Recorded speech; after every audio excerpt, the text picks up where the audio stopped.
Well, hello everyone, and welcome to the virtual Cobalt Cafe. It's week number 247 of our series, our virtual series. A lot more weeks happened before we went virtual. I'm Rick Lupert. I'm your MC for tonight's reading. Tonight, in addition to our open reading, VCP SoCal Poets is here, a Southern California-based nonprofit organization who exists to promote poetry here in Southern California, and I guess by virtue of the fact that we're online broadcasting to the whole world as well.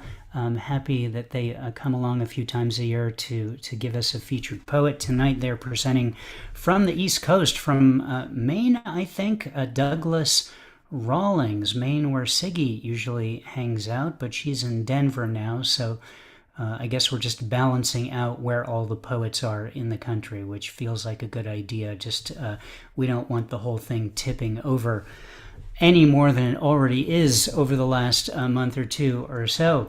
So, good to have you all here. If you would like to participate in the open reading and you haven't already done so, send me a message in the chat and I will be happy to add you to the list. As always, it's 2 poems maximum in the open reading, and less is more is the suggested time limit. We do have a 1-drink minimum here at the Cobalt Cafe, the virtual Cobalt Cafe, which means you can have a virtual drink. It's fine. Just observe that in any way that you feel comfortable doing so. Long-standing tradition here at the Cobalt. Back from when we used to actually be on the ground inside the Cobalt. Us, the passers-by, and the roaches that would come out of the back just to see what was happening and then scurry back into the back room because not even they really wanted to be at the open mic. But there you go. What else can I tell you? You should have the chat room open. It's available to you since everyone is muted throughout the festivities, so you can interact with each other in the chat, respond to the poets who you hear speaking, post links of things, etc., etc., etc. So many wonderful possibilities with the chat room, so have that open. Before we get to our first open reader, we're going to do a handful of readers before our featured reader, Doug Rawlings. I would like to ask if there are any questions. Cathabella Wilson. Rick, what tiny treasure comes to your mind that you'd like to celebrate?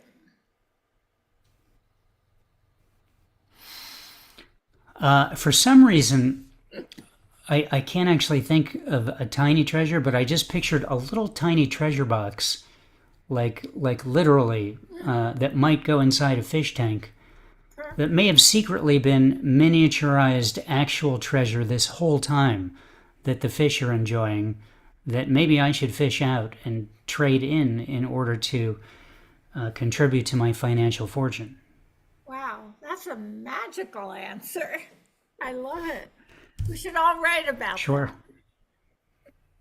Yeah, I'll let you know how it pans out, Cathabella. Thank you for the question. Martin Parker, what do you got? Hello, Rick. I was just wondering tonight, if you were to see a bagpiper in a field playing a bagpipe, would your first inclination be to move closer or to run as quickly as possible in the opposite direction?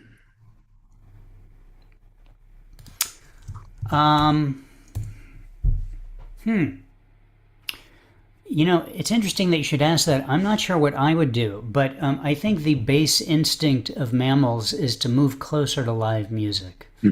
I've been watching a lot of videos displaying the behavior of live animals, and there's this one channel where this musician just shows up to like fields and farms and things like that in wild places, and just sets up and just starts playing guitar, and like the cows will just all come over, or whatever the animal is, the giraffes, the elephants, they all want to be there. So I kind of think if I just tuned into my base sensibility, I probably would move closer despite the fact that it's bagpipes.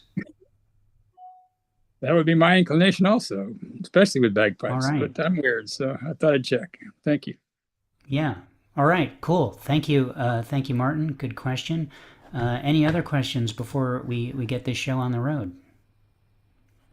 I see no other questions. Okay, well, let's get this show on the road. Our first 5 readers will be Linda V.E. Crawford, Ken Scott, Jeffrey Bryant, Michael G. Hickey, and Teresa May Chuk, right before our featured reader, Douglas Rawlings. So, Ken Scott, you are on deck. Please welcome now Linda V.E. Crawford. Hello, Linda. Good evening. It's great to be here. I think I missed the last couple of sessions, but before that, I was up first as well. And the great thing about it is that you get then to relax and enjoy everybody else's poems. So, loving it. I'm going to read one poem. It's touching on guns in the Caribbean, importation of guns, that sort of thing. Tied in with a perspective of someone from the region who returns as a tourist. So, sand, guns, and worry. Pitched screech of engines revving down the tarmac. Strains of families, straps tight, eager. Airplane wingspan lilts into island nation song. Returning citizens clap, laughter muffled behind masks. Foreheads gleam like seawater notes beaded on a child's plaits. Rhythms shift from Western erect to Caribbean waistline. Everyone moisturized with anticipation of steel pan. Wheels touch down, taking comfort in hum on concrete. Catamarans wave up, glance askance at fishing boats. Fishing boats bob, cast aspersions at far-off yachts. Yachts grace water, point fingers at the port. Containers seal gritty thoughts far from coral sand, while dark metal bides time, boxed in global carriers. Everyone's suspicious of everyone's haul. Tempos worry, switch from Caribbean raceline to rat-a-tat. Come Saturday, it'll be time for pudding and sauce, unless shouts explode from imported guns and people scatter, duck like somebody dead. End of poem. Thank you. Wow, like somebody dead. You don't want to run into those people. This is very I'll tell you what, Linda, thank you so much. Thank you. It's a serious yeah, I problem, remember and you got to everyone go. is blaming everyone else, and problem isn't. There you go. There you go. Well, you get to set the tone again this week. Glad to have you. The random gods are on your side, which means that they're on our side. Glad to hear your poem. Thanks so much for opening up the reading, and thanks for being here. Round of applause for Linda V.E. Crawford. On deck, Jeffrey Bryant. Please welcome now Ken Scott. Hello, Ken. Good evening, folks. I have 2 pieces I'm going to do. Oddly enough, the first piece I'm going to do is one that I just wrote recently, and it was inspired by one of the lighter poems that Linda V.E. Crawford wrote, or several of the lighter poems.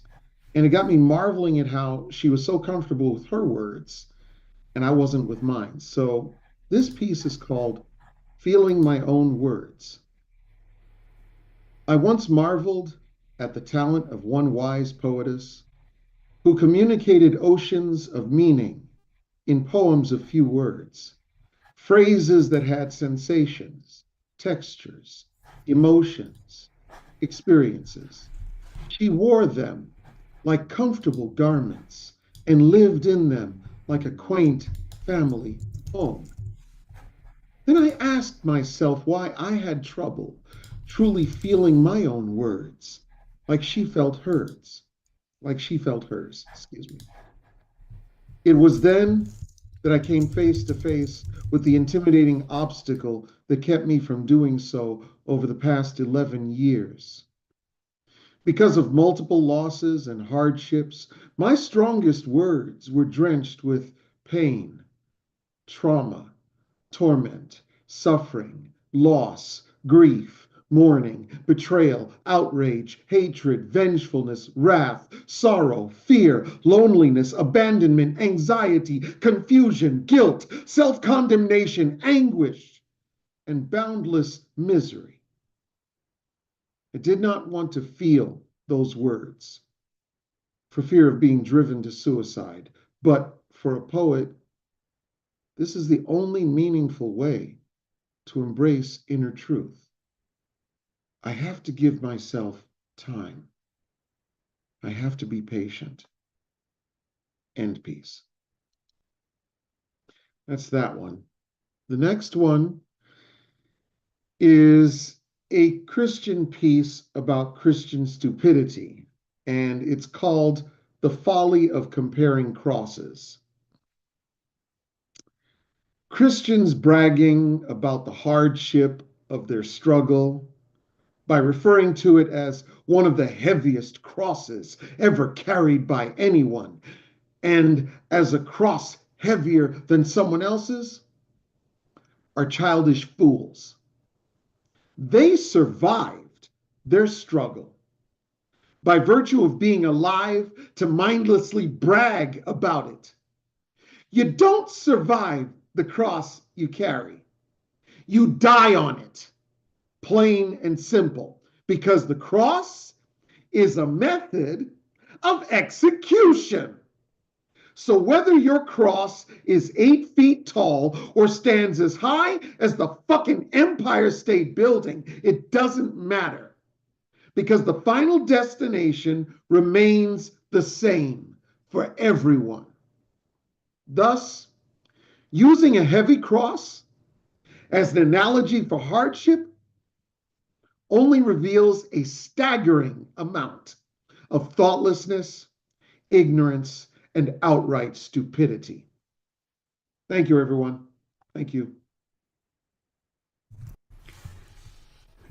Ken, thank you. I know this isn't exactly what you're talking about, but I was trying to imagine a cross literally the size of the Empire State Building and how King Kong would have handled that. This feels like it would have been a difficult. Again, I know this isn't at all what you were talking about, but sometimes our minds go in different directions. So I just thrown that out there. The King Kong cross, I love it. I'm about to remember that. All right, well, good, very good.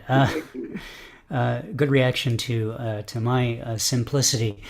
Ken, thank you so much for being here. As always, round of applause for Ken Scott. On deck is Michael G. Hickey. Please welcome now Jeffrey Bryant. Hi, Jeffrey. Hi, everybody. I'm going to be reading a poem that I wrote Sunday, excuse me, Sunday at a workshop. It's an automatic poem written to the prompt to write a poem with the words, I am becoming.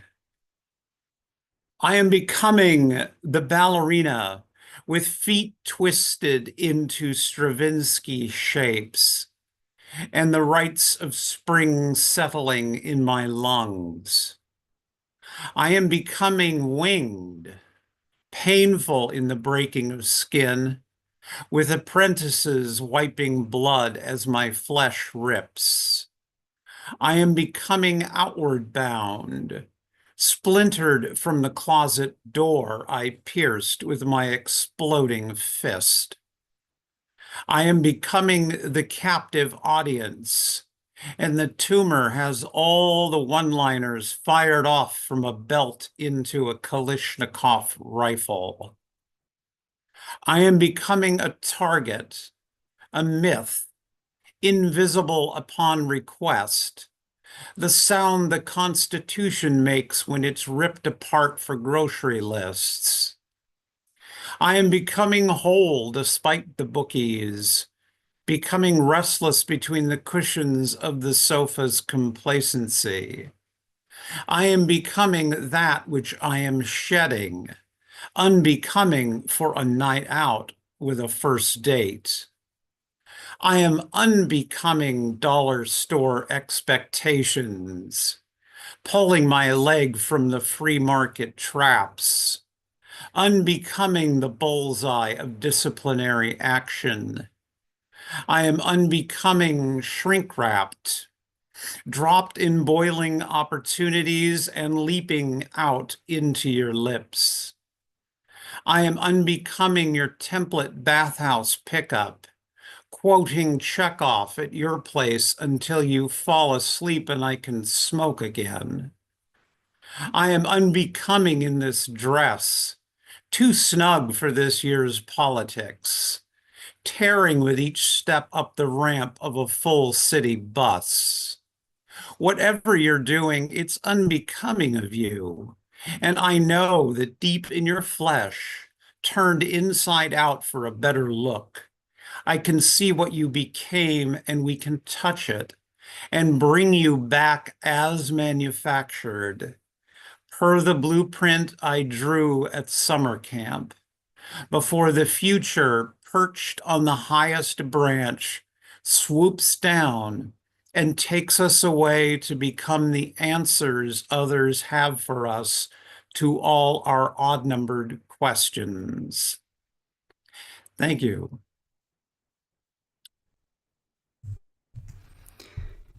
Jeffrey, thank you. I'm always really engrossed by what you're reading and how you're reading it. So glad you were here tonight. So I got to have that experience again. Really going to be thinking about the phrase "invisible upon request." I don't know if that's done by an online form or you just take verbal. I don't know. Whatever. Just you're flexible. On demand too. Very good. Sure. Jeffrey, thank you so much for being here. Thank you. Round of applause for Jeffrey Bryant. On deck is Teresa May Chuk, who will read some poems as well as introduce our featured reader. Please welcome now Michael G. Hickey. Hello, Michael. Just reminding my friend Jeff Bryant, that being in demand can be a good thing and it can also be a bad thing. Believe me. So I'm going to go a little off script here. Some of you know I've been doing some local theater now for the last couple of years. It's usually the last weekend of every month at a place called the Jules May Saloon, the oldest bar in Seattle, circa 1888. And in July, the guy who runs the thing, he's Yale Drama School and all the Broadway, all this stuff. He's touring, he's going on a family vacay on the East Coast. So he asked me if I would do the July show. And the theme is the Twilight Zone. Okay, so here's my idea. First of all, I'm going to read you the real Twilight Zone intro, and then I'll show you how I'm hoping to spoof it. Okay, there's a house band that will play several times. There's 4 plays that will be performed this day, and there'll be at least 2 poets. Okay, so you might remember this, anybody old enough for the early 60s, the Twilight Zone. Okay, I got to get into my Rod Serling. You unlock this door with the key of imagination. Beyond is another dimension, a dimension of sound, a dimension of sight, a dimension of mind. You're moving in a land of both shadow and substance, of things and ideas. You just crossed over into the Twilight Zone. So what I would do is I would come on center stage. I'm wearing the Rod Serling suit, the tie, the whole thing. He smoked 4 packs a day, but they won't let me smoke inside. So I got an unlit cigarette. And then I'm doing his deadpan, like serious delivery. Okay, so here's my little spoof of it. Okay, but first of all, I've got some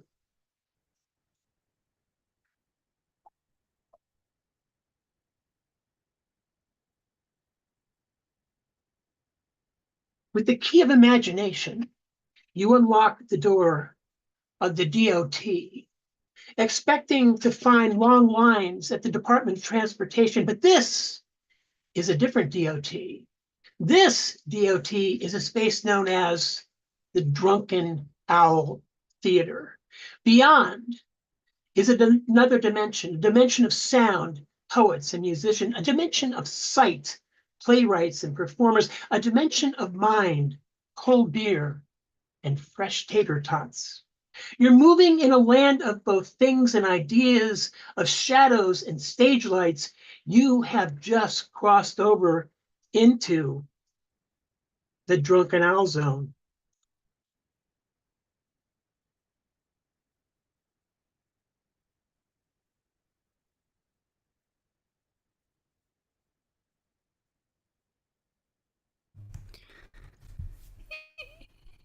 Is that your entire presentation That's- tonight, Michael? That's it. I think I've misbehaved here, and I'm just going to move away now. No, that's okay. I wasn't sure. I was like a signal, ideally semaphore flags that say, "I am done reading now. Please, host, come on and do the thing that happens next." Sometimes that doesn't happen, and I just have to guess or whatever, and that's fine. I don't think you have anything to apologize about. Exciting to know that not just here are you bringing your words and sensibility, but you're out there in front of actual people in historic venues doing the things that you do. Paying customers, I might add. And I'm pleased that they don't allow cigarettes inside. I wish they didn't allow them outside either, by the way, but that may just be me. Michael, thank you so much for being here. Thanks, Rick. Thanks, everybody. Ladies and gentlemen, flaunting starry hat, Michael G. Hickey tonight. All right, so we're going to move into introduction of our next reader, who also happens to be one of VCP SoCal Poets co-directors, who will read a little bit and then in turn introduce our featured reader, Doug Rawlings. Before we do that, I just want to quickly mention, so you can be ready, on deck after our featured reader is the collab, Cathabella, Siggy, Jackie, and Chris. So prepare yourselves, collab, to be ready.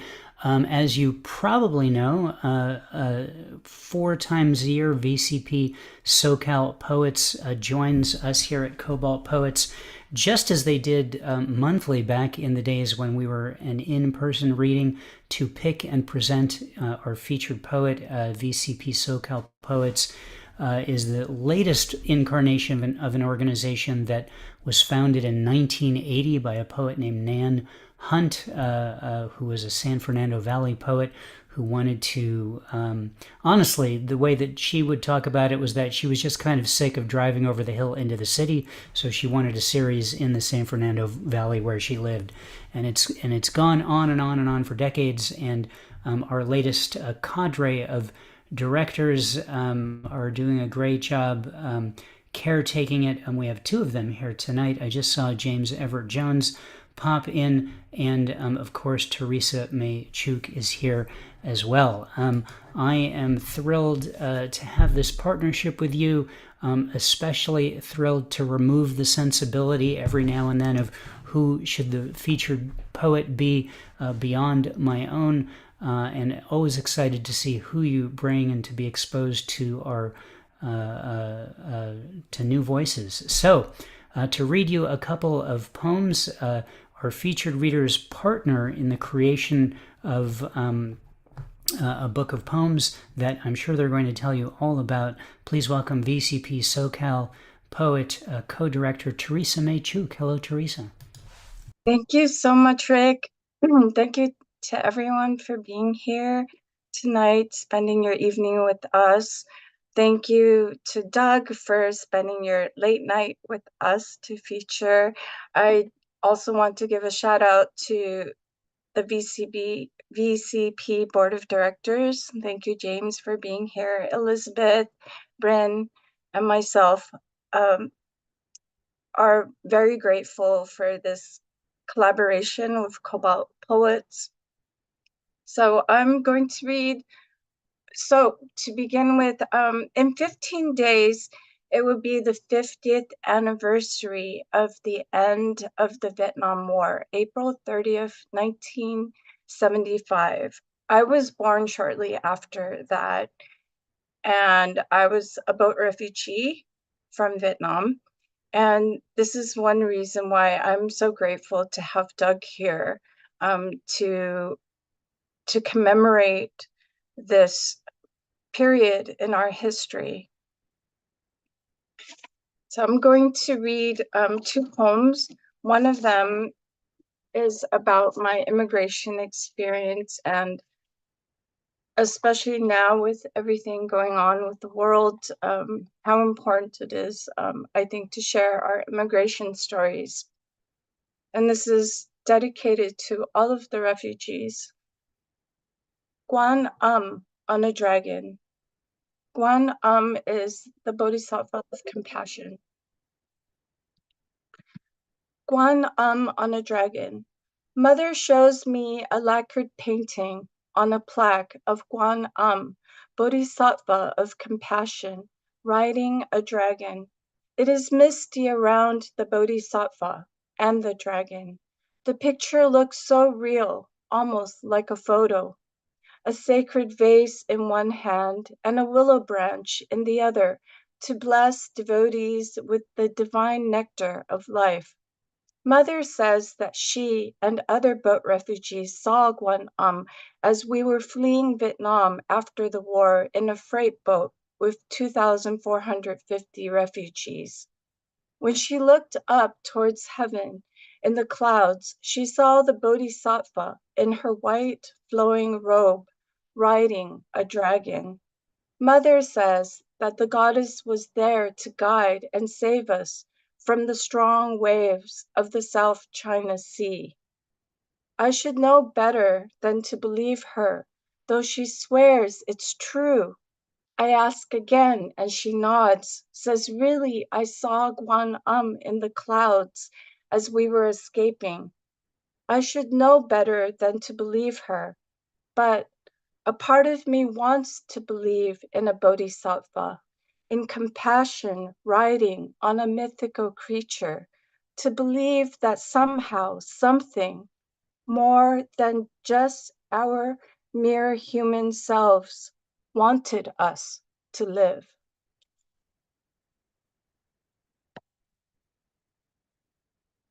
That's the end of the poem, and it's based on a true story.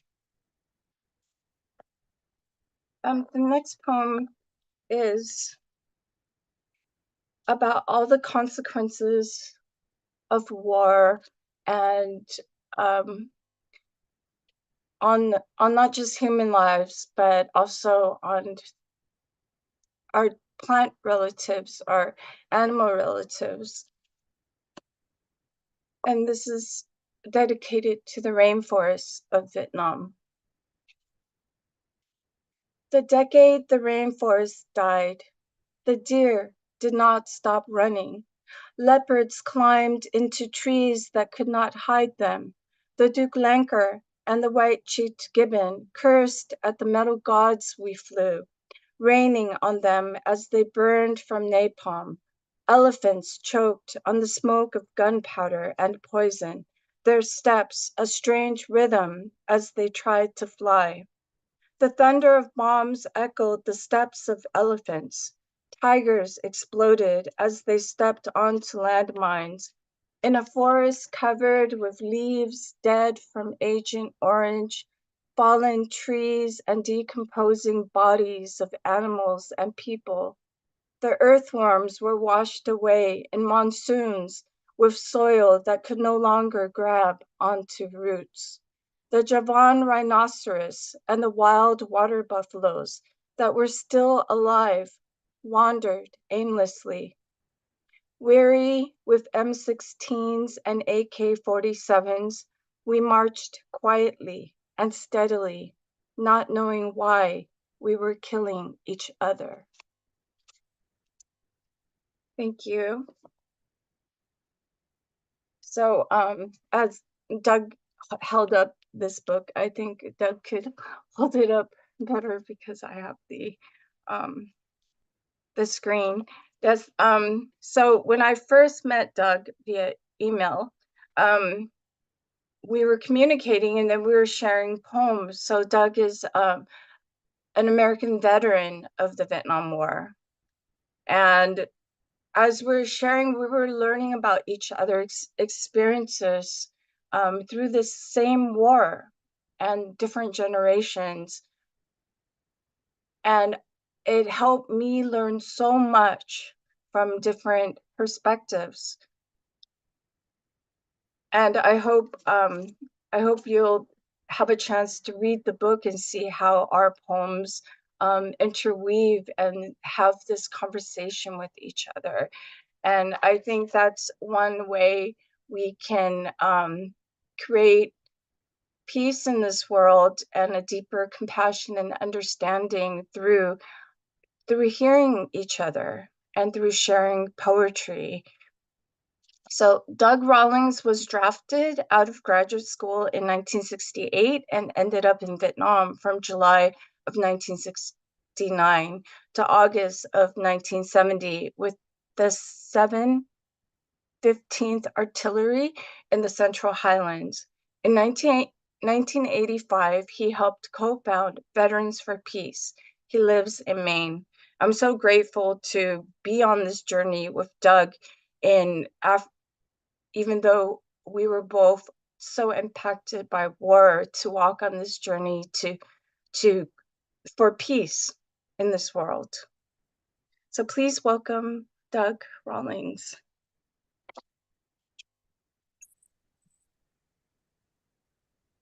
Thank you, Teresa. That was wonderful. I love hearing your poems, by the way, having read them. As promised, I think Rick said I got 15 minutes, and I will stick to that. I believe I have 6 short poems. I write short poetry.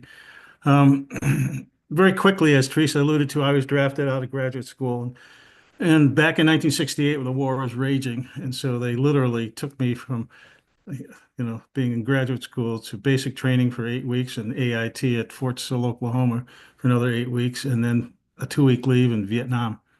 And I went over by myself. I didn't go over in a unit or anything like that. And the whole thing processed from there. But during this time when I was in Vietnam, I started writing this woman who I dated in college. And she lived in Philadelphia. And as my time got closer to getting out, I got out at Fort Lewis, Washington. I wrote her a letter. I said, "You want to meet me in San Francisco?" And she said, "Sure." Not knowing me really well, and after 13 and a half months in Vietnam, what could she possibly know? So we met in San Francisco. We went down to Los Angeles, and then we decided to hitchhike across the country. So I took 3 weeks. We took 3 weeks together, went down to Mexico and did all that kind of stuff. And it really helped me process a lot. And so this first poem is entitled Survivor's Manual, and it's written for Judy, to whom I've been married for the last 53 years, by the way. So Survivor's Manual. If your arms and legs are still intact, you are. If tall meadow grasses still delight you with their sudden feathers,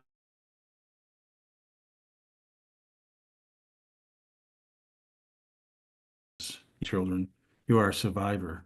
If your nightmares will wait for the night, you are a survivor. If you can find your way back into someone's love, you, my friend, are a survivor. For Judy, who took me to that place. Next poem is entitled On Being Invisible. Most people, I think, when they think about Vietnam, they think that, all that kind of stuff. Most of the guys I knew, when we got back, we did not want a parade. We didn't want anything other than to slide back into our lives and try to make sense of the world. So this is entitled On Being Invisible. So you come home from a war alone, and within a week, the first place you want to be is in the bleachers of Fenway Park, one of many, where no one knows who you were last week with your freaked out sense of mortality. Incoming, you caught out in the open last day in country, burying your face in the mud, becoming the mud. Please, dear God, please make me disappear and not be me, and I'll never, ever want to be anything ever again. I'm looking to be as diaphanous as the deer by the apple tree, lost in the morning mist. Here today, gone tomorrow, nothing more, nothing less. Just let me come home and rest in the bosom of Wallace Stevens. For the listener who listens in the snow, in nothing himself, beholds nothing that is not there, in a nothing that is. Amen, brothers and sisters. Amen. Then in 1986, when we first started Veterans for Peace, I went to the wall in Washington, D.C. With Jerry Genesio, one of the co-founders, whose brother's name is on that wall. And he was killed actually 2 weeks after I arrived in country. So it was a very meaningful moment for him. And what I anticipated, when I heard about this monument being built to my war, if you will, I anticipated some dude on a horse, stallion with a broadsword and all that kind of crap.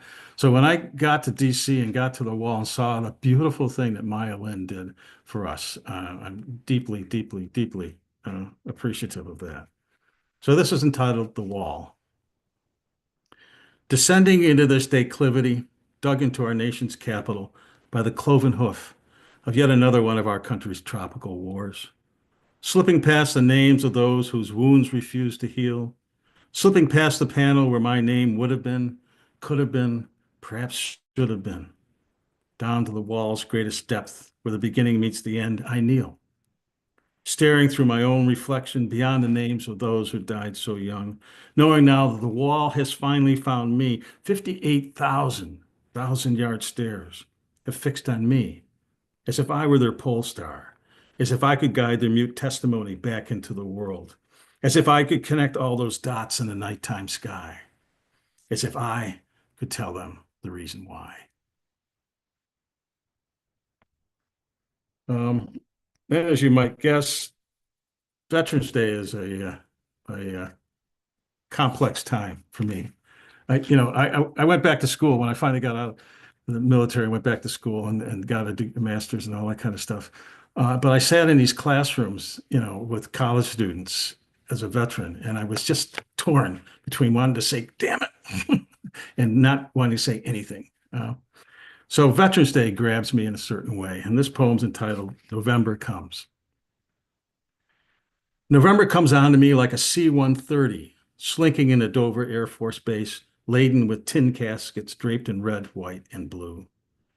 I know, I should just let it be. Okay, I can still do this. Push my shopping cart down the local IGA's aisles, pick up cheese and wines and crackers while avoiding aluminum cans like the plague. Pay the cashier, smile at the bagger, push the cart out into the parking lot, neatly place everything I just bought into the dumpster out back. Light up a smoke, relax.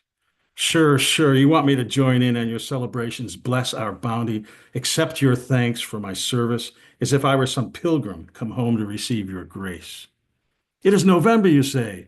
We set aside a day just for you to wrap up war with the dissonance of fife and drum and bagpipes blaring down Main Street, as if we can all finally dance to the same tune. Sorry about that. My dancing days are long gone. I'd rather skate across the pond alone. I have more faith in ice. Next poem is entitled Unexploded Ordnance.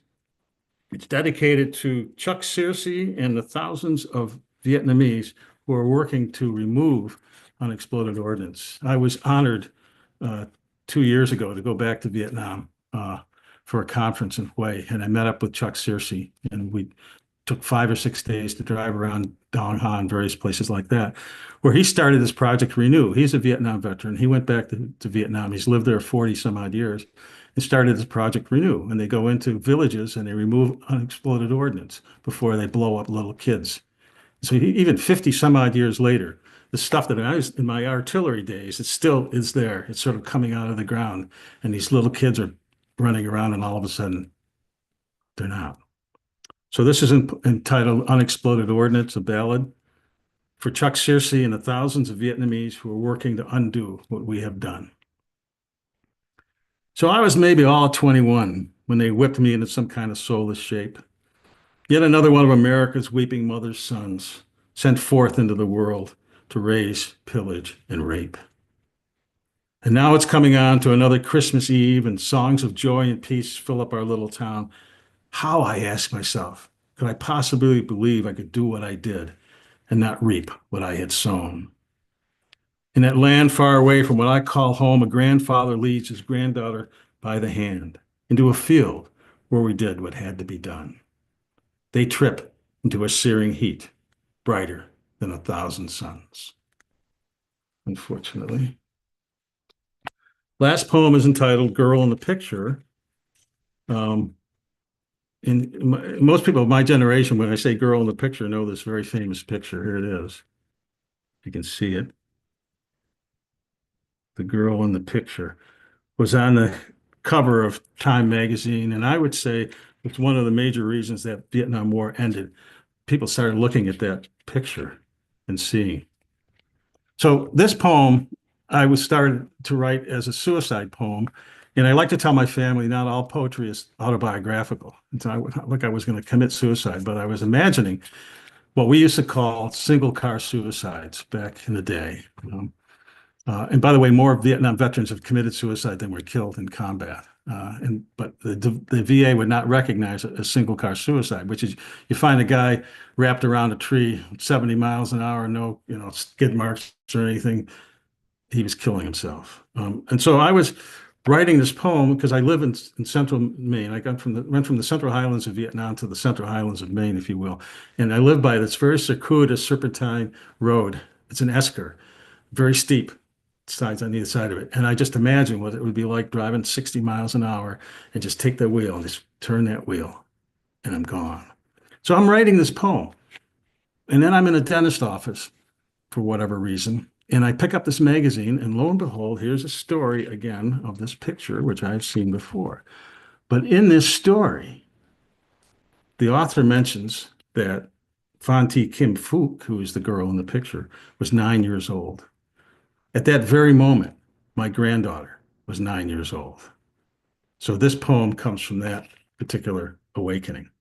I begin it with an aphorism: whatever you run from becomes your shadow. The girl in the picture, for Phan Thi Kim Phuc. Whatever you run from becomes your shadow. If you're a non-vet, a survivor of sorts, she'll come for you across the decades, casting a shadow in the dying light of your dreams, naked and 9, terror in her eyes. Of course, you will have to ignore her if you wish to survive over the years, but then your daughters will turn 9, and then your granddaughter's 9, as the shadows lengthen. So you have no choice on that one night, screaming down a ridge road, lights off, under a full moon. She's standing in the middle of the road, still naked and 9, terror in her eyes. Now you must stop to pick her up, to carry her back home to where she came from, to that gentle village where the forgiving and the forgiven gather at high noon. There are no shadows. Thank you.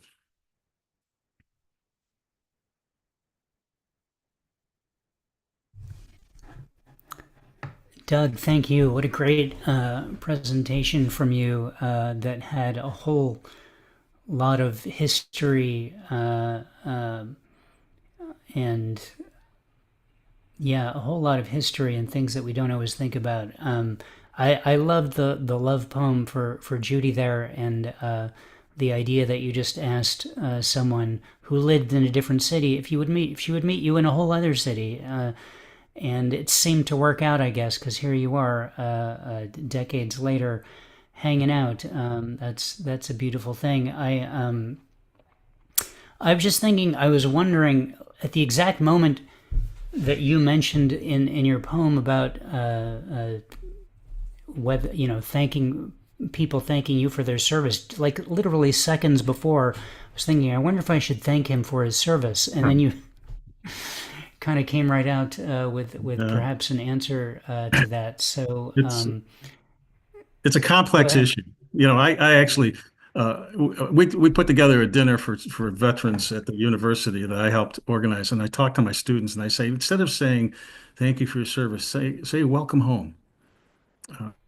And that's I think a better response, because you don't know what the service entailed. And I've got a very cynical friend who was in the Marines, and he said, I didn't serve, I was used.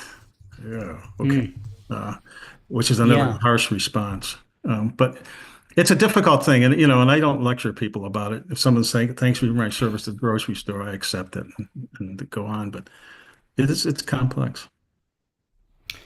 Yeah, certainly, that war amongst any other that exists, I can imagine that that's a more complex issue.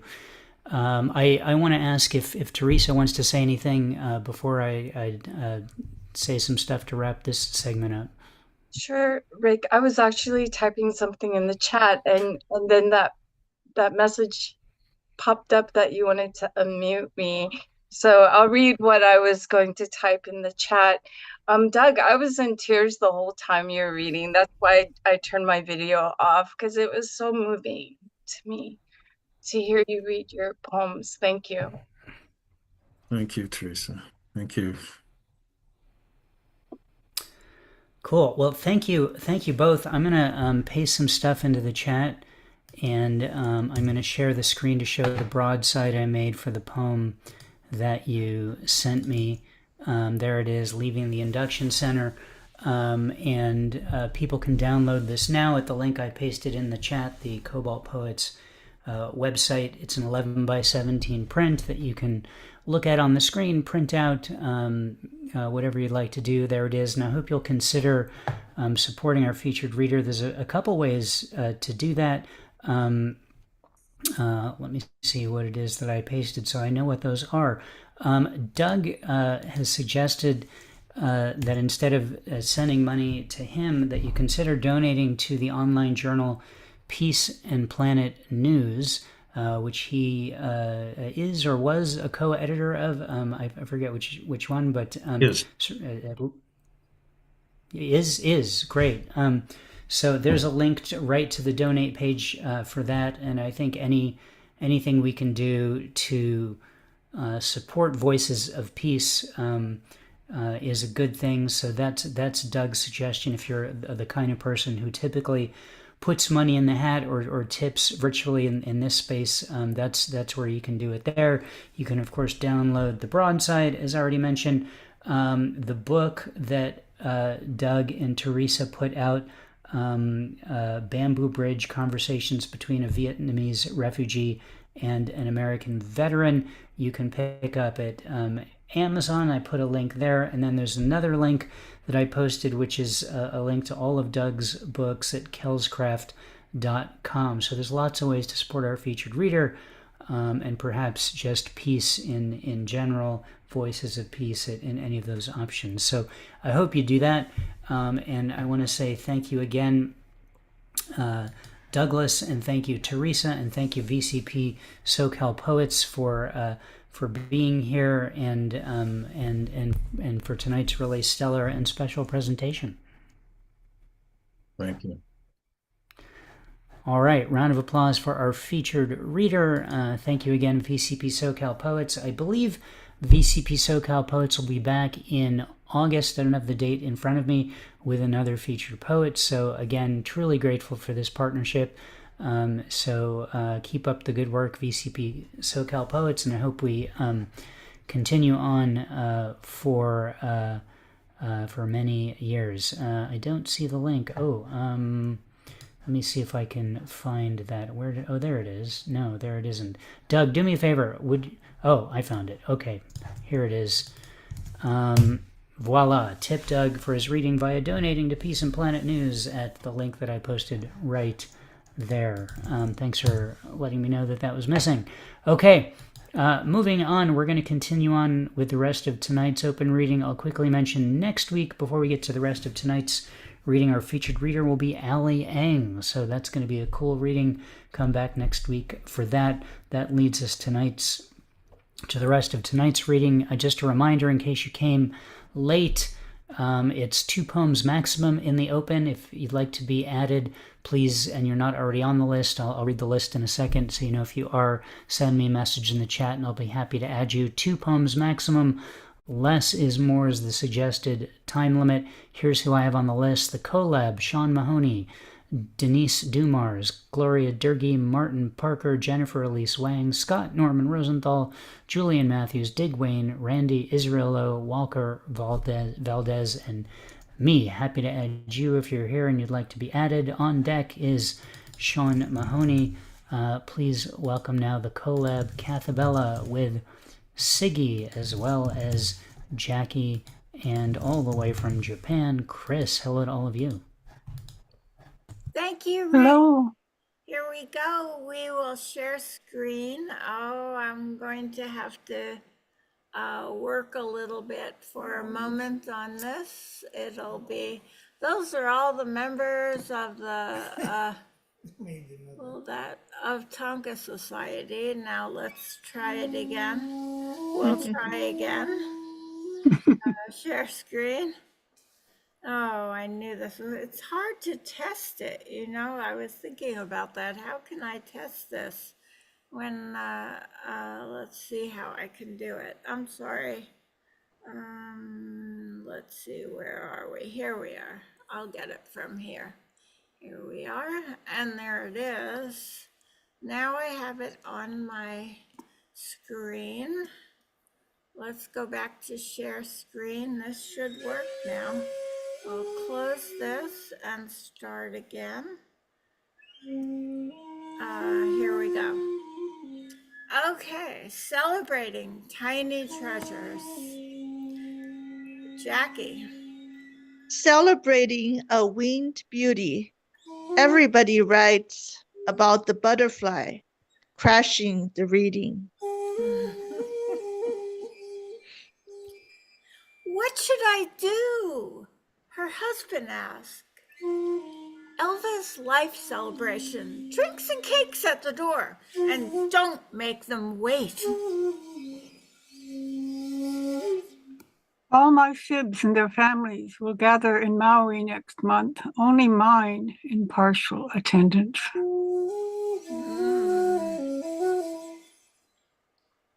Celebration of life one day before lockdown. Family and friends somber due to COVID. Laughter in the memories. My father writing his stories under foiled balloons. The quiet living room after my birthday party. Great blue heron in the garden pond. A big surprise. Catching the fun on video, how he celebrates fish. Idyllic summers of my youth, floating on huge black inner tubes with my cousins.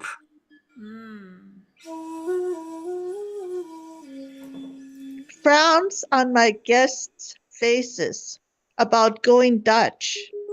Should poor kids celebrate birthdays? Celebrating Mom, her 80th birthday camel-shaped cake, her Sahara Desert childhood, and a belly dance. Tiny elephant from a glass menagerie. My dream of getting cast in a classic play. Pièce de résistance. In the old days when I was a jeweler, tiny silver book pendants, a poem on each page. Stamp-sized books with blank pages, necklace memory. Signed by the writing group. My newest autograph book. Scrapbooks filled with tiny pictures. Mom wondered what it was about them I treasured so much. Silver and gold.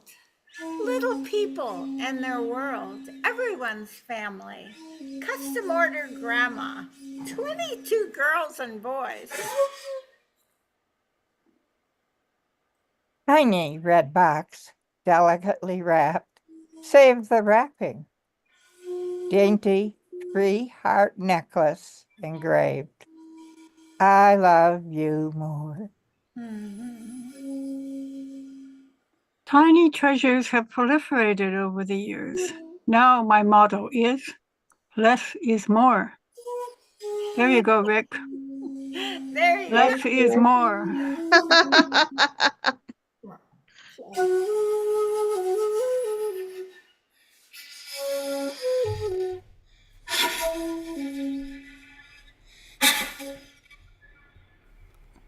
What a great line to end on, ladies and gentlemen. Chris, well done. The anthem of the Cobalt Cafe, less is more. Rick was Fabulous. playing a shakuhachi. Rick was Of course he playing is. beautiful shakuhachi. Yes, thank you, Rick. Creates a lovely mood to weave all of your work together, the shakuhachi music under it. Well done, as always. Thank you so much. Thank you. Rick, thank you. Cathabella, thank you. Siggy, thank you. Jackie, thank you. Chris, great to have you all here. All right, some little treasures from those nice folks. On deck is Denise Dumars. Please welcome now Sean Mahoney. Hello, Sean. Hi, Rick. Good to see you. Hello, everybody. I have a confession. I have not been writing very much for the past month. I've been getting the yard ready for gardening and vegetable season. So I'm going to read you something that's maybe 2 years old, and I think I've read it here before, but I've never sent it anywhere. I've never read it anywhere else, so you're welcome. This is called Lawrence of Arabia and the Desert. Filming took place across the deserts of Jordan, and I believe that all the landscape used for film should have been given a Best Supporting Figurine, just on view alone.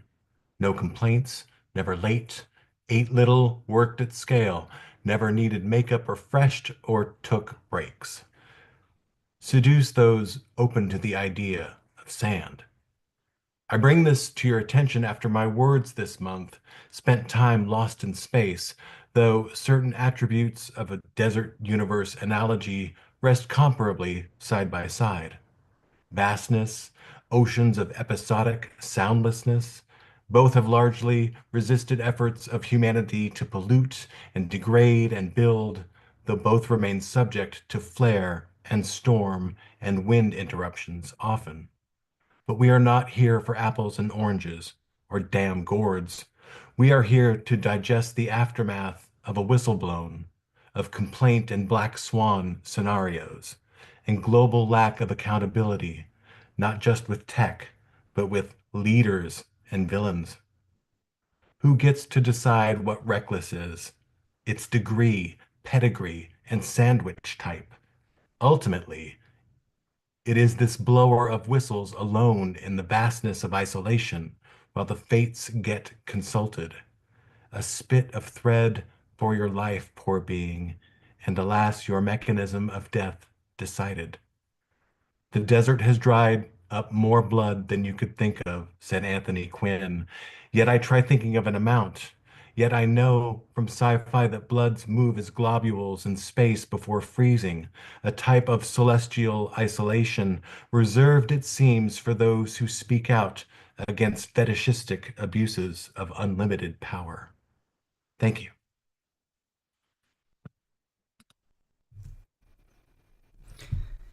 Sean, thank you. How is the lawn looking? It's all looking good. Tomatoes are up, strawberries are doing well, potatoes, garlic, kale. Yeah. And the weeds are almost gone. Thankfully, the rains have left. Curse those rains, causing all the weeds to come up. Every year, year after year, it's the same old thing. Me sitting out there in my butt, pulling weeds out of the ground. Why did they keep coming back, Rick? Why? Or perhaps I'll save that question for next open question session.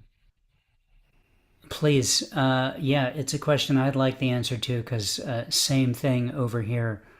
Unintentional plants, I like to call them. Any plant that you didn't want to be there is a weed, despite its best intentions.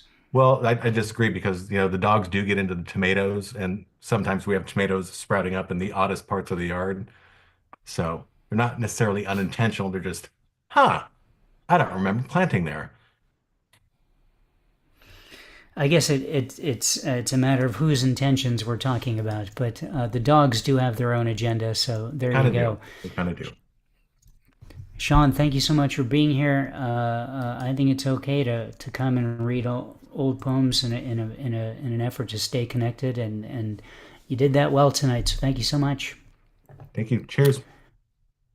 Round of applause to Sean Mahoney. Cheers to you as well. On deck, Gloria Durgy. Please welcome now Denise Dumars. Hello, Denise. Hi. I want to see if this will paste into the chat. No, it's not. Well, I tried to paste something in that is my big deal thing at Los Angeles Harbor College on Thursday night at 7 o'clock.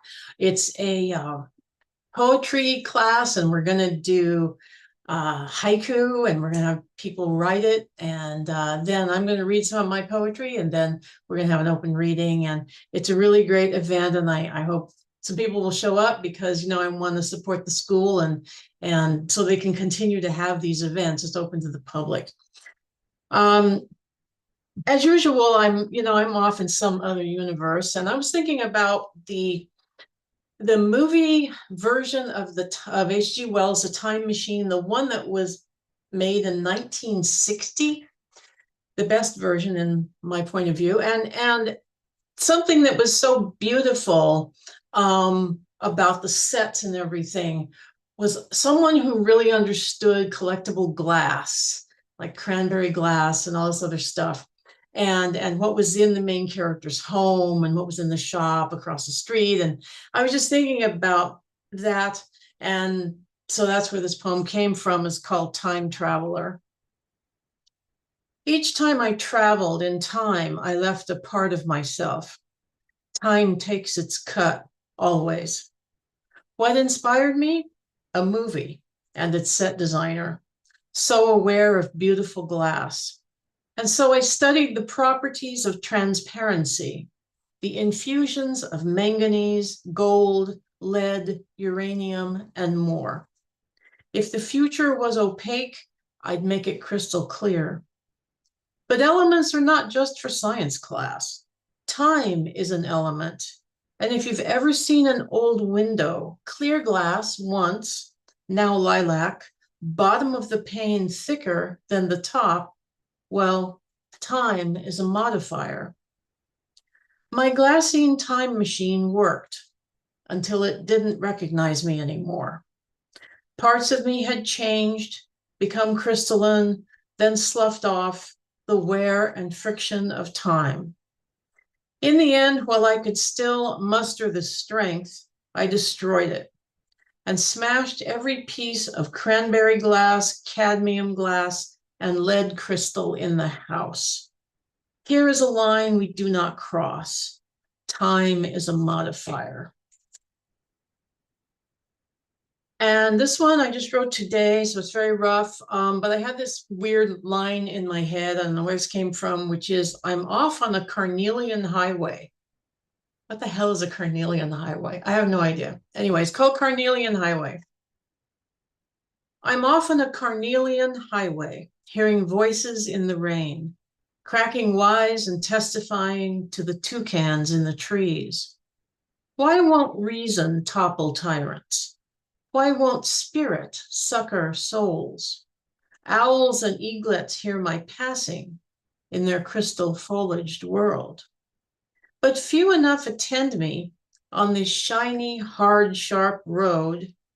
Oh, all of those who keep their distance, well, they really just don't know that for some there is a beauty out of sky and cerulean lake, blue of heart and skin and frock, for the purest she awaits.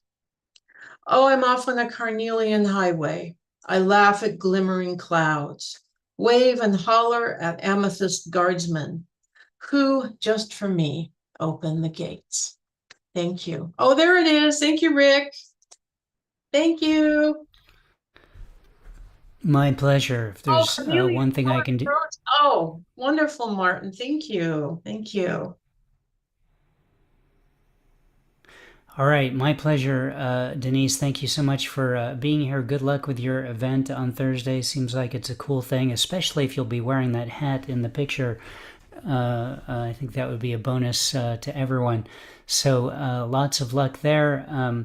I hope a lot of people show up for it. So check out the info and the flyer that I uploaded into the chat there. Round of applause for Denise Dumars. Thank you, Denise. On deck is Martin Parker. Please welcome now Gloria Durgee. Hello, Gloria. Hello, everyone. Good evening. I have two tonight. The first is from the famous book of cat poems, I Could Pee on This Too. Very short. And the second will be a new one by me. It's called, the cat one is called The Box. The box is a toy. The box is a bed. The box is a hiding space. The box is a home. The box didn't mean a damn thing to me until the other cat claimed it. The box is now my fortress, and I will defend it to the bitter end. That's the first poem.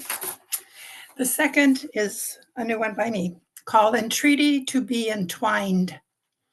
Wrapped in arms like a newborn, the stronghold. Hold, bold, claim the warm transfer from skin sliding round in the grasp.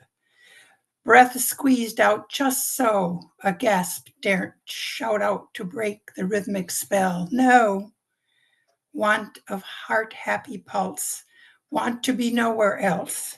Soul passes one to the other, you to me to you. Newborn, safe from the now disappearing dangers. I'm flowers in your hair. We nibble at pieces of thoughts. Inseparable grapevine twisted together, we sip each other's Cabernet from crystal glass. We are Jugobani, Indian music from two soloists making one magic melody. Our ears hear, no words. Senses create the dialogue, clear to each in kind, luck to find. We are wined, dined, and entwined. Thank you. Gloria, thank you. Great couple of poems. Nice to see you here this week. Of course, I'm very partial to the cat poems. I'm thinking about a cat in a box, just having watched this reading and just being in the box and looking at everyone, just saying, "This is my Vietnam." You know, I just. There you go. Little irreverent cat humor for you. Thanks so much for being here, Gloria. Sure. Round of applause. Round of applause. Round of applause. Round of applause. There's so many possibilities for Gloria Durgee. Thank you, Gloria. On deck is Jennifer Elise Wang. Please welcome now Martin Parker. Hello, Martin. Hello again, Rick. Great to be here tonight.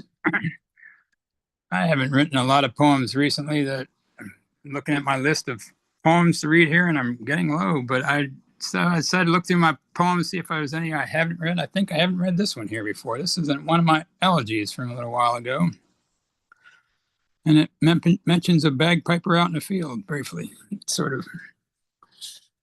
So this is called "The Search for the Inner Warrior's Freedom." It's in loving memory of Marcus Macaluso, whose name can be translated as warrior freed. I now recall a speeding van I rode in down a country road to sit with you when you were a boy, you handling the shift while your mother drove. I fell asleep that very first time. Your parents had to shake me awake, so would I be allowed to return? They pondered on the path to take. Invited back, I heard your tales of hearing in Billy Joel sounds that suggest that pressure had strains of mazurka tunes you learned at a Polish wedding fest. We'd talk about your projects for hours, ignore the outer descent of the gloom, the sound of gravel underneath tires would send you running up to your room. I later remember talks more serene, pardon me. Reclaiming your life from sour travail, sharing thoughts on how to proceed, hiking in both directions, the trail. You'd enter via the Eagle Mount, yearning to walk in the open air, seeking to free the warrior within. meeting an older woman there. You found your way around the world by building landscapes and buying land on verdant slopes of the Five States and cooking for friends on New Mexican sand. At last you seemed to settle down, your mother ever proud of your life, re-renting a home in our hometown, but landlord woes would lead to strife. Along with your son who shared his name, you then lived above your father's store, where he would sell the finest tomes that readers renowned had owned before. You fell into a sleep for a week. A series of shocks had shaken your heart, then opened your eyes one final time. Before this plane you did depart. I'm sad but glad to drive the miles to witness the piper at the gates and stand in line by the ancient oak that over the centuries silently waits. Our age-old Quaker meeting room, a normally placid sacred space, could not contain the multitudes that spilled into the adjacent space, where bikers with tattoos from out of the hood would gather there to wish you the best, with mothers of sons who felt understood on the following phase of your restless quest. And sad footnote, the ancient oak that was sitting in our meeting house for over 350 years fell down about a year ago, so it's no longer there. But on a happier note, I've just released a new design, my new world word puffin. So I'll put links in the chat as usual. Thank you so much. Thank you, Martin. Sorry to hear about the tree. That's sad when things older than everyone pass on. But yeah, thank you for that great piece. I heard the words "contain multitudes" in there. Was that by any chance a Whitman reference or a coincidence? I think that was a unconscious but somehow intended Whitman reference. There you go. He is large. He contains multitudes. Yes. I heard about Whitman. So there you go. All right, Martin, thank you so much for being here. Cute little puffin you got there. Check it out, everyone. Give a round of applause for Martin Parker. On deck, Scott Norman Rosenthal. Please welcome now Jennifer Elise Wang. Hello, Jen. Hey, everyone. So I've got two. The first is a poem that was finally been published. It was in the queue for over a year, and it's finally in the latest issue of Penumbric, a speculative fiction magazine. It is my retelling of the Chinese moon goddess's story. This is Woman on the Moon. Scholars and writers like to paint my story as a tragic romance, but there was no love, only the patriarchal expectation of marriage. I was naive enough to believe that maybe sentiment would grow, but you only loved yourself. So I took away the opportunity for immortality and a legacy written in a liquid thicker than ink. I escaped to the moon with only my rabbit. And you know what? I was fine up there. We eat all the cakes we want without worrying about how weight gain would make you look bad. And I smile with the mysterious cat that Westerners said was up there. Maybe you'll call me a crazy cat lady, but I learned that to be alone is not the equivalent of being unsatisfied. So every month I make the moon shine fully to remind those like my younger self that they are already whole. And my second piece is in celebration. Today is Anime Day. And when I was in college doing creative writing classes, when we had to like fill in our journal, I would just write fan fiction in the form of poetry based on like character sketches of my favorite anime. So this is one of them. It's just titled Fujioka Haruhi, who's the main character of Ouran High School Host Club. Boyishly pretty, handsome in a feminine way, she who pretends to be a he stares with wide eyes. She is anything but innocent. Her soft alto voice speaks truth, never coating the hard words with the sugary icing. Somehow she always manages to pierce you in the heart with her quiet thoughts, arrows of the beautiful reality, daggers of the cold truth. Pure and simple is this worldly creature, a brown-haired mouse who sees all with large eyes that seem so knowing, yet so deep. She is a mouse, mightier than all men.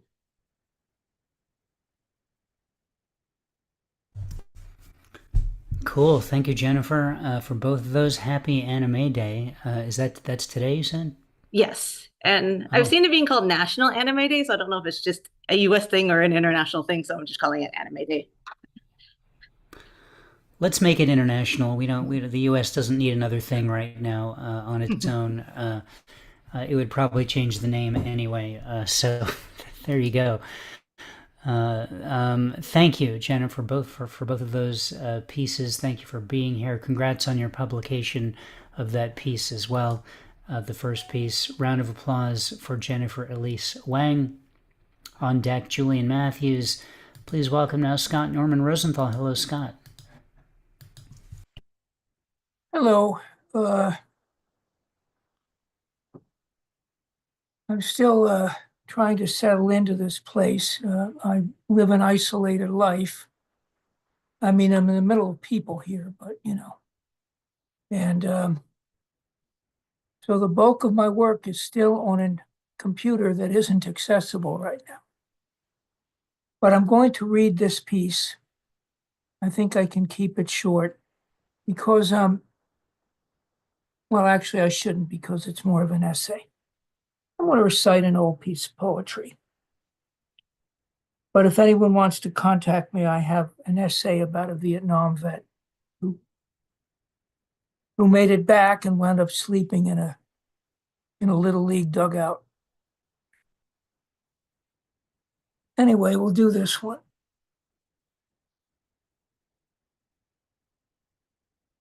Cities are taken into the sky.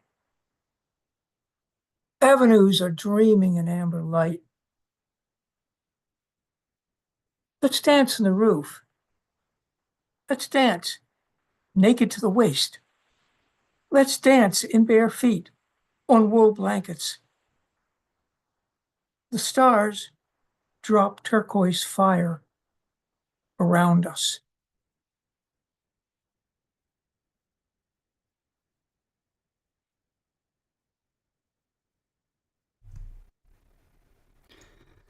Thank you.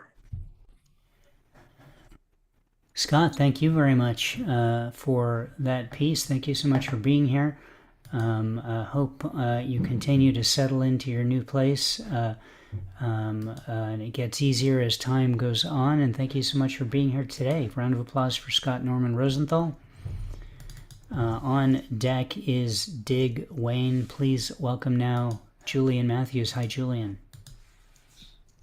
Hi. Just the one poem.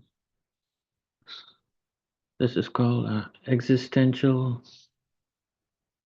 Chrysalis.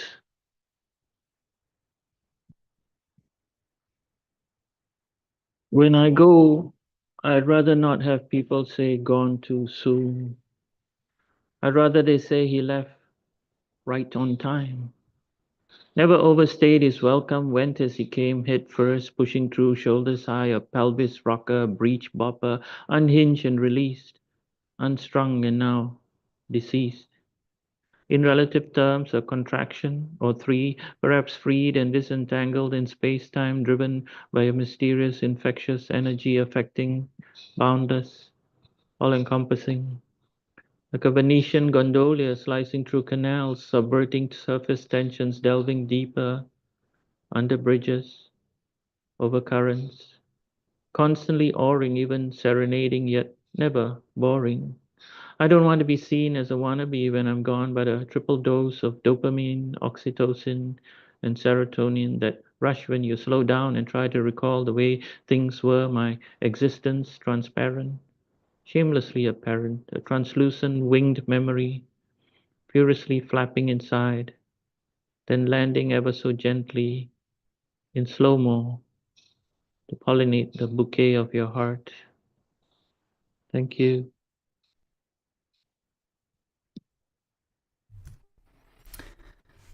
Thank you, Julian, participating in the great tradition in our craft of contemplating our own existence and what may come next, and if anything, and how it's all going to go down. I hope it doesn't go down soon, Julian.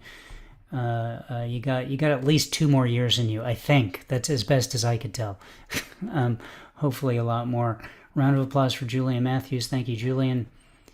On deck, Randy Israelo. Please welcome now Dig Wayne. Hello, Dig. Hello, Rick. Does this poem make me look fat? It's too hard to count calories when they're so small. Besides, I never met a calorie I didn't like. Haikus keep my metabolism quick, but 17 syllables leaves me peckish. Haibun was suggested, but it required too many vegetables. I squeezed into a sonnet, but they're always served with a green salad. Short stories are sometimes hard to swallow. My gag reflex makes my attention deficit flare up. My editor gave up on me. Now I'm a lonely pre-diabetic freelance wordy. Does this poem make me look fat? Be honest. That was an old one. I dug it up. This is a new one. It's called Existence, Fate, Fallacies, and the Blues. 12-bar key of East, strumming down the lonesome road with the sun at my back, kicking a can of questions con carne, searching for meaning in the bugs and wrinkles that circle my skull. This middle-class blue sky shadow teases me into holy Moses molasses, sticking to reason and sanity when my heart beats for revolt.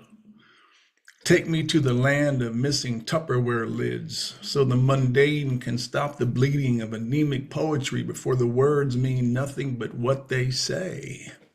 Seal me up with a ball dome lid for the duration. Stock me up with penny candy and fat neck kisses until the fear of tomorrow's living is replaced with better lies than what's been believed so far. My baby done left me. If you see me coming, I'm only pork and beans today. Thank you. Well, ain't nothing wrong with pork and beans, unless you're a vegetarian like me, in which case there is an issue, but I'm not going to let that bother me. Dig, nice work tonight. That poem does not make you look fat. I don't think I've heard it before. And I am being honest with you, so I appreciate you entrusting me with that query. Thank you, Rick. I appreciate your honesty. I could stand up and show you. I'll stay seated. That's the theme of next week's open reading, standing up and showing us your midriff. So full body shots. Yeah, that's what we're going for. We're going to start an hour later to avoid the censors, but Zoom hides a multitude of sins. Just seeing this much. It's true. All kinds of filters are going to jump into action to help prevent us from enjoying us the way that we should be able to. Dig, thank you so much for being here tonight. Thank you, Rick. Thank you, everybody. Thanks for listening. Round of applause for Dig Wayne. On deck is Walker Valdez. Please welcome now Randy Israelo. Hello, Randy. Hello. I just have one piece. It's very short. A 3-word poem. My mother died.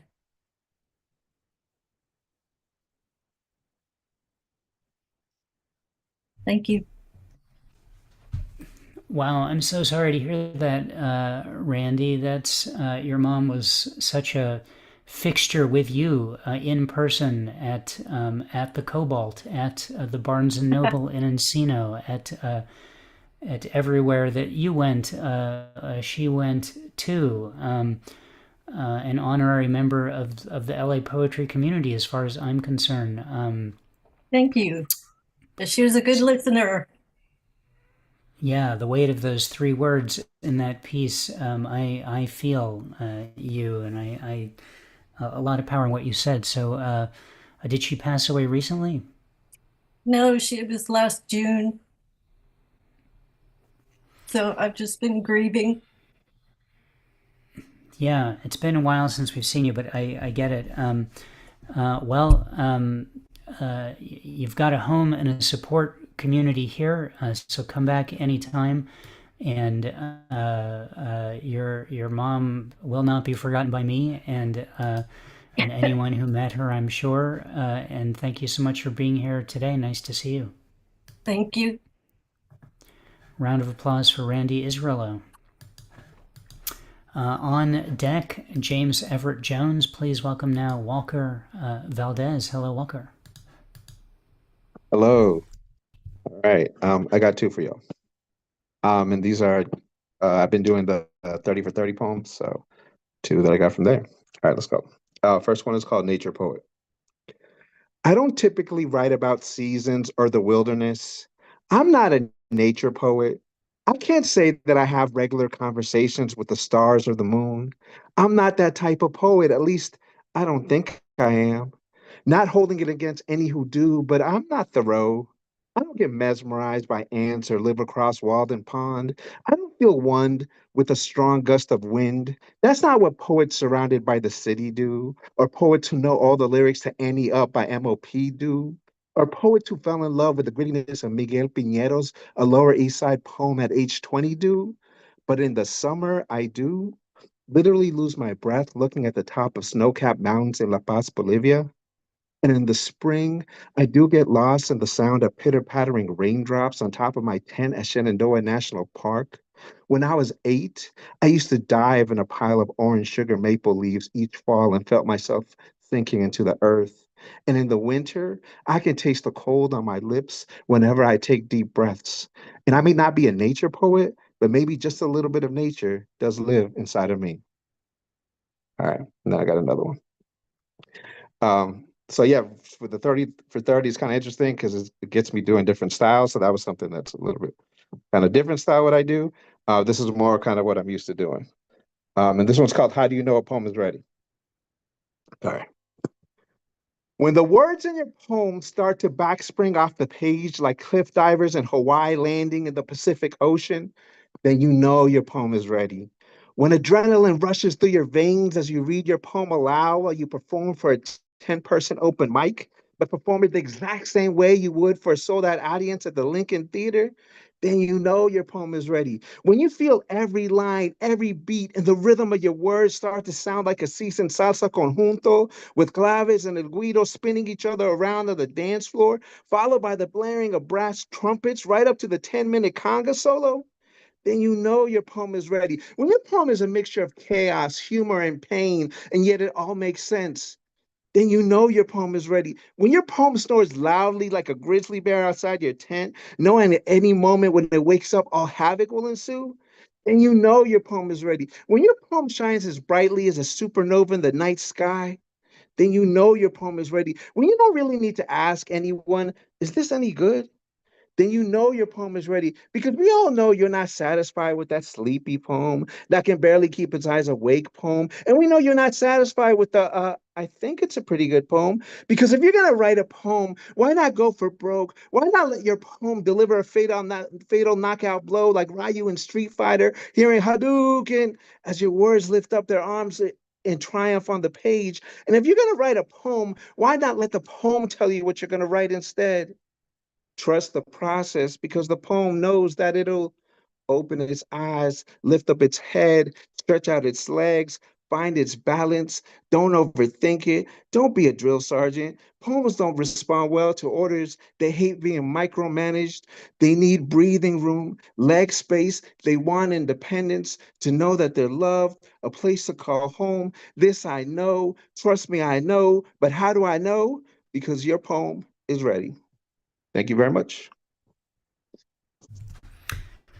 Sweet, Walker, 2 poems that were both ready for us tonight. Well done. So cool that you're participating in a poem a day this month, and taking up the challenge of trying different things as you come across ideas or prompts or whatever that give you an idea of something that you might not do. That's really cool. Thanks so much for being here. Nice to see you again. Another round of applause for Walker Valdez. On deck is me to close out the open reading. Please welcome now James Everett Jones. Hello, James. Hey, Rick, how you guys doing? Oh, wait a minute. Oh, wait, my microphone's working. Can you guys hear me? Oh, good. Okay. One poem. This is Home by Warsan Shire.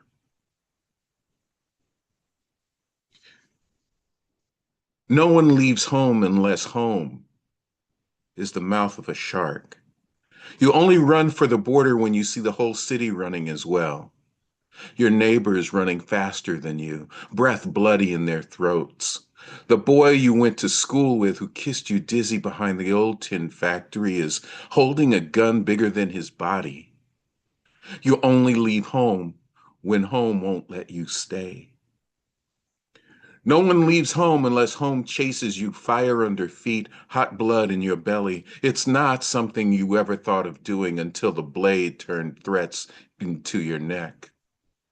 And even then you carried the anthem under your breath, only tearing up your passport in an airport toilet, sobbing as each mouth of paper made it clear that you wouldn't be going back.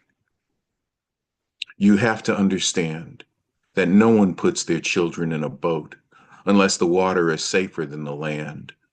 No one burns their palms under trains beneath carriages. No one spends days and nights in the stomach of a truck feeding on newspaper unless the miles traveled means something more than journey. No one crawls under fences. No one wants to be beaten, pitied. No one chooses refugee camps or strip searches where your body is left aching, or prison because prison is safer than a city of fire. And one prison guard in the night is better than a truckload of men who look like your father. No one could take it. No one could stomach it. No one's skin would be tough enough.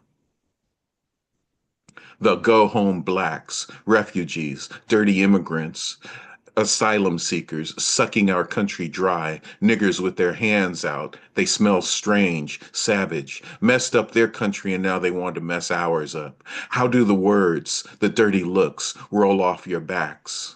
Maybe it's because the blow is softer than a limb torn off.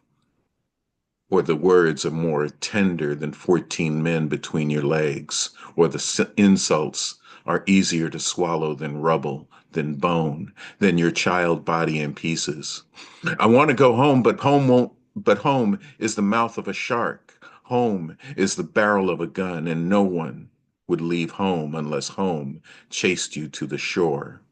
Unless home told you to quicken your legs, leave your clothes behind, crawl through the desert, wade through the oceans, drown, save, be hungered, beg, forget pride. Your survival is more important. No one leaves home until home is a sweaty voice in your ear saying, leave. Run away from me now. I don't know what I've become, but I know that anywhere is safer than here.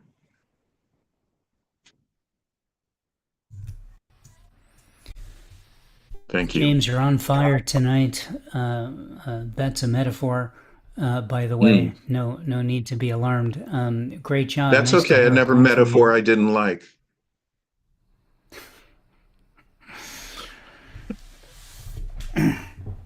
Well, you've successfully softened the mood for us, James, after that powerful piece that you read. So, Oh, no, well I didn't done. write it. A wonderful poet from England, Warsan Shire, wrote it. Oh, well, either way, Yeah. it was a powerful piece, and thank you for choosing that to give to us today. I want to also thank you, since you're one of the VCP SoCal poet co-directors who's with us tonight. Thanks again for this ongoing partnership and for giving us Doug Rawlings tonight. Oh, that was all Teresa. Teresa has such a sharply honed eye and ear for poets, and she is such a wonderful person at the same time. Every time I see her, every time we spend time together, I learn something. So yeah, she's awesome. Fantastic. Well, looking forward to August when you guys are back and stuff. So thanks so much for being here tonight. Thank you, everybody. Round of applause for James Everett Jones. I'm going to close out the open reading with two poems. Getting towards the end of this book, It Spritz O'Clock Somewhere, poems I was lucky enough to write while in Italy a couple summers ago. This was written, I think, at the beginning of our last day in Italy. We're in the city of Naples and about to head off to visit Mount Vesuvius and in the city of Pompeii. This is called Buongiorno Napoli. This morning, my empty double espresso mug told me, broken hat, and you can't ignore Vesuvius anymore. I had to read it quickly as just seconds ago they took the mug away with a smile that may have indicated they knew what they were doing. I look up at the volcano, which I can see from the breakfast terrace, which is already a significant thing to type out loud. Addie is working her way through regional pastries, and today there are berries, which has never happened to us in this situation, in this city, and we believe with all our tired legs and hearts, this is Vesuvius's way of offering empathy for my broken hat. A little breakfast poem for you from It Spritz O'Clock Somewhere. This poem was written this week. As you probably know, I read a poem responding to the Torah portion text every week. Typically, you're reading that in order, the next section each week. This week, we're in the middle of Passover, and as tradition dictates, sometimes at certain points of the year, you take a pause from reading the next thing in order and go back to another relevant section. In this case, it's back to the book of Exodus in the middle of when the Passover story was happening. And this is the text that I'm responding to, very short. With bitter herbs, they shall eat it. That's a reference to maror, the bitter herbs that's on the Seder plate that we eat to remind us of the bitterness of slavery. This is called a laundry list of bitterness. This bitterness, usually horseradish, is for the memory of building cities in a place where the locals refused to acknowledge we were ever there. This bitterness, which could have been a type of dandelion, is for the names erased from Egyptian cornerstones. This bitterness, matching in volume the size of an olive, is for our ancestors' feet that walked out of Egypt but died in the desert before reaching the promised land. This bitterness, eaten over a few minutes before dousing it with sweet mortar, is for people who erase slaves' names from federal websites. Harriet Tubman may not appear next to the electronic documentation of the Underground Railroad, but she'll always hold space in this poem. This bitterness, it shouldn't be cooked or mixed with anything. Just raw bitterness is for our cousins who take space in that promised land, surrounded by neighbors who rewrite history every day. This quaint bitterness on our plates, every Seder, by law, by tradition, is for an explosion of unwelcome news, our melting planet, our missiles, our invaded borders, our suddenly Greenland and Canada are problems. This bitterness of which there is no shortage, are you tasting it on your tongue long enough?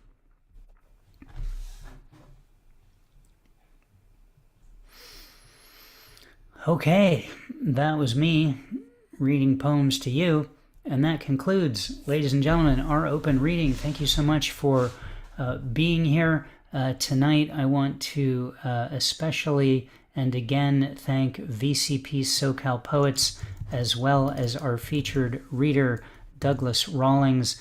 There's the stuff in the chat, this time not forgetting to include the link to Peace and Planet News, and actually including the correct link to Doug and Teresa's book on Amazon. You can visit the Peace and Planet News website there. Worthwhile just to visit it, but Doug has suggested that that's where your tips could go. If you're the type to put money in the hat for the featured reader, consider donating money at that link to support the operation of this online publication that promotes peace, which ain't nothing wrong with that. Again, on the Cobalt Poets website, there's a link to Doug's broadside for the poem that he sent me. Download it, look at it. On that page, you can see all of the broadsides ever published, 600 some odd of them. Click on email list if you'd like to be added to our email list. You'll get a couple emails every week promoting the following week's reading with a convenient Zoom link. Click on calendar to see who's coming up on that website. Next week here in this space, Ali Ang, as previously mentioned. Continuing on with the things I pasted, there is the correct link to Teresa and Douglas's book, so check it out. Amazing collaboration that you two put together, and you could see the way that you two spoke to each other, that there's a whole lot of passion and meaning and love between the two of you, and lessons to learn by reading that. So check that out. And then finally, in the stuff I just pasted, there's another link to Doug's online page where you can check out his other books, etc. Thanks everyone so much for being here. Thank you VCP SoCal Poets. Thanks to people who just came to listen. Thanks to all who participated in the open reading. There's the Ask All to Unmute button. Feel free to unmute. Unmute. So glad we had this moment to read some poetry. And just when we get really started, Rick is going away for the evening, but he'll be back next week. Oh, but will you be back, James? Thank you, But- everyone. Thank you, everyone, as always. Thank you, Yeah, everyone. everybody. Yeah, I everybody. just want to, love you. Doug Rawlings, that was an excellent feature. It really was. That was inspiring. I know Thank Rick you. is coming to Japan, but I want to extend invitation to anyone who comes to come and visit me. I'm clearing out my houses, my small abode, and I have enough room for 2 people to stay if they need to crash, and I have floor-to-ceiling poetry books who need to find homes. So if you come to Japan, What visit city me. are you in, Chris? I'm not in a city. I'm in Kyokawa Village, which is about an hour west of Tokyo, in the mountains. If you can come to my nearest station, I will give you my tour of my little area that everybody seems to enjoy. And if you need a place to crash, 1 or 2 people can come and stay here. That sounds lovely. I'll start And while hitchhiking now. the yen is very weak compared to the dollar now, you have a third advantage of what it used to be 2 years ago. So it's very inexpensive for people to come this way. And we don't stop people for unreasonable crap at the borders. Whether or not you can get back into your own country, I can't guarantee. There you go. Whether you want to. Well, after due consideration, I mean, I'm the odd person out anyway. And I spend a lot of time, and I certainly know what exclusion is like. And I think that is kind of exaggerated, although I would like to see some of those people brought the hell back to this country from which they should not have been excluded in the first place. Yeah, that's I mean, a bulk of them were here illegally, but there were some that were not here illegally. And if we want rule of law to continue, we need to bring them back. Amen. And to be brought right back here. You know, too many people these days want to take one side or the other. Instead of asking whose side are you on, people should ask what the hell the facts are. That's what I think. No, I don't know about anyone being here illegally on stolen land as one who is part Cherokee. There's Yeah, no but one here. the There's no Native one here who's illegal Americans, on stolen land. the Native Americans stole land from each, not one single Native American nation. Well, that's not true. I mean, It's time for me Now, to the check out Lakota- Dodgers. The Lakota were there from the very beginning. Beginning The of only what? people that traveled down the Bering Strait were the Navajo, and they have a corresponding tribe up in Alaska, the Caribou people. Now they have a language in common with Mongolia as well as Well, textiles. there Those are the was people who traveled the Bering Strait. Everyone else was already here. there was an well, they were in this continent, but they shuffled, they pushed each other aside. There were wars. I mean, the Anasazi fell to Aztecs who came north. This is before the Spanish invasion. Aztecs came north, and people, what the hell happened to the Anasazi? That's what happened. I Well, can't do the According to research. local Before we, we've Yeah, got a lot of people here descent. who Joint perhaps Anasazi don't was necessarily around. want to participate in this conversation right now. I want to give people the chance to say hello and goodbye to each other, and thank Doug for staying up very late in Maine. Yes, thank you, Yeah, Doug. absolutely. Congratulations. I want to And on do that it note, too. I gotta go myself. Good night, everyone. It's another day I here. hope to be in Maine Good night. soon. Yeah, Thanks again. I hope you The do. concept of nations will kill us all. Good night. Ooh, Doug, what's your cat's name? Oh, Elsie. Actually, Elsie Leonard Cohen. L.C. Oh, Hallelujah. The worst inventions humans ever came up with was a nation state. Yeah, hallelujah. I love the one Well- about the boxes today, the catch. Yeah. Nation states are sort of things that are labeled as nation states because they form. They form. Take care. Yeah. Well, thanks again, everyone. See you, everybody. Thank you. Thanks See for you having next me. All right. week. Appreciate it. Take care, Bye. everyone. Going to shut this thing down. Doug, you were fantastic. Really Thank you, glad to Rick. have you. Chris, Doug. thanks for being here. Walker, you. great work. Lance, thanks for showing up to listen.